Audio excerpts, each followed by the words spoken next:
Hey, we're back, and I'm glad to see you. I'm Jim Waggoner, and in this session, we're going to take a look at real estate from the buyer and investor's perspective. But in order to make this as helpful as possible, we're going to narrow the focus to residentially owned and occupied housing and small multi-unit income properties. We'll touch briefly on financing issues as well as the hot topic of buying foreclosures. Now, over the course of my adult life, I've been a serious advocate of the value of real estate as a wealth creator, as well as a source of shelter and comfort. My biggest mistakes in real estate, like many other owner investors, has been selling out too early. Quite literally, I have left millions of dollars on the table by selling early. However, the real estate market is facing a different economic reality today. As a result of the tremendous rise in prices during the early part of this decade, and the extreme over-leveraging of properties, combined with the economic downturn that started in 2008, there are few, if any, real bargains awaiting any day for any home buyer. Where such may exist, the paramount weapon to successfully completing a deal is cash, and lots of it. The real estate market is universally local in nature. Thus, it's impossible to make generalizations that apply on a national scale with, well, maybe one possible exception. When the financial crisis of 2008 hit, residential real estate price was one of the highest levels in history relative to family income.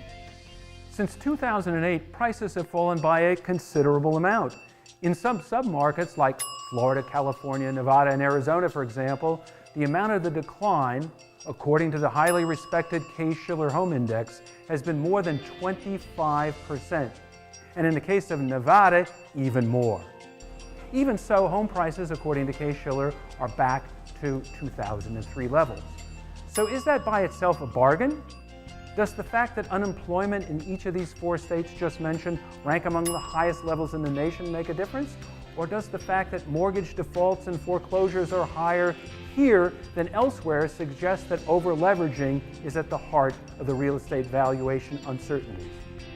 As usual, there are many variables to understand when buying or investing in real estate, or any other asset for that matter. What about buying a house in a weak market? Is it safe to say pretty much everyone likes a bargain, and especially so in real estate? How many times have you heard someone say, if I only bought that piece of property 10 years ago when it was a bargain, I'd be well off today?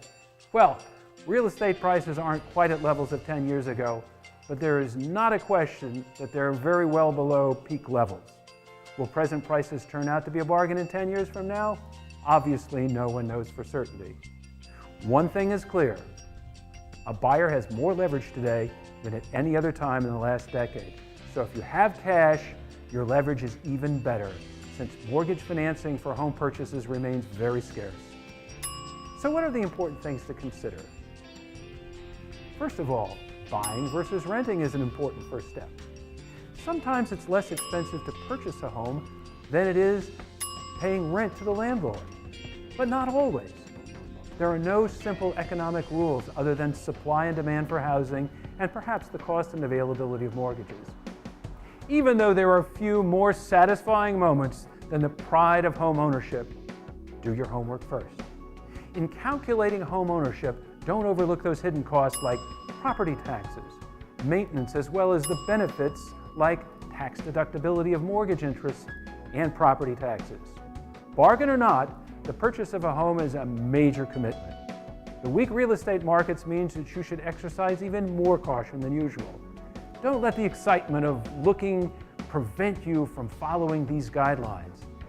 Carefully select the neighborhood and familiarize yourself with housing prices in the area. No one likes to purchase a major asset like a home and then find it decreasing in value. If you can, get a comparative market analysis to see how the homes have sold for the recent past. This may not be easy in a slow market where fewer sales occur. Disregard any sales that are more than 6 months old.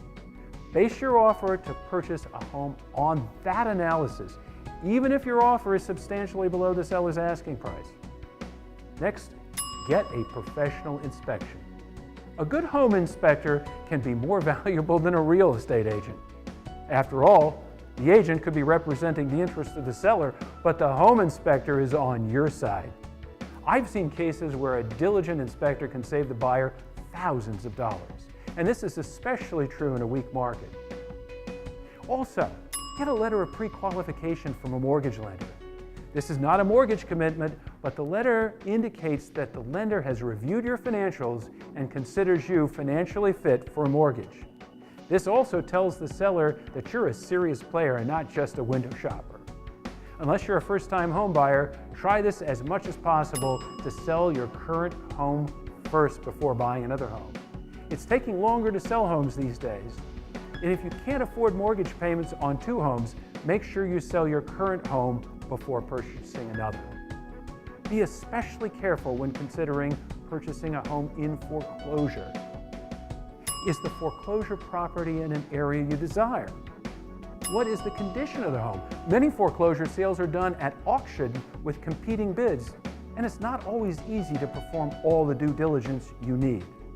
Foreclosed property often have a lengthy vacancy period and may need lots of repairs. A bargain is certainly not a bargain under those conditions. Choose a home that you want to live in for at least 5 years or more if necessary.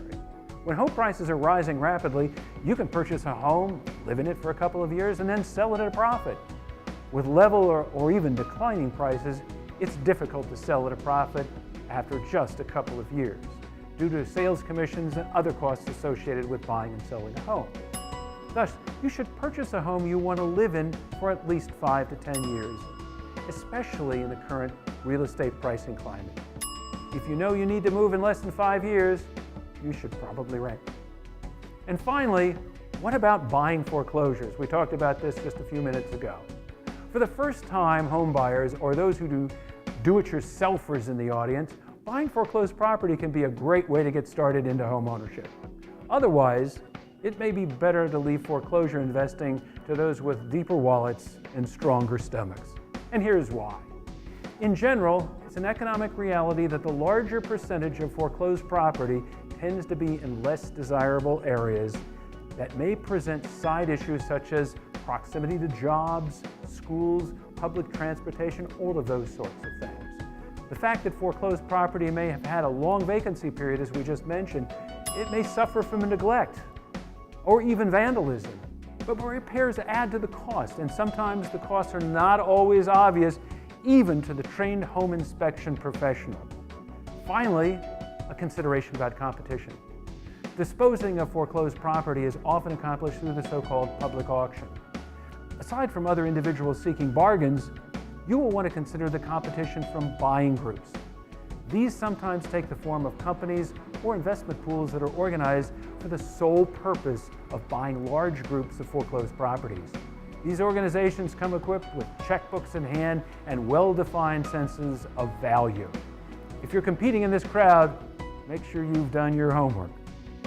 Real estate is just one element of the overall investment picture.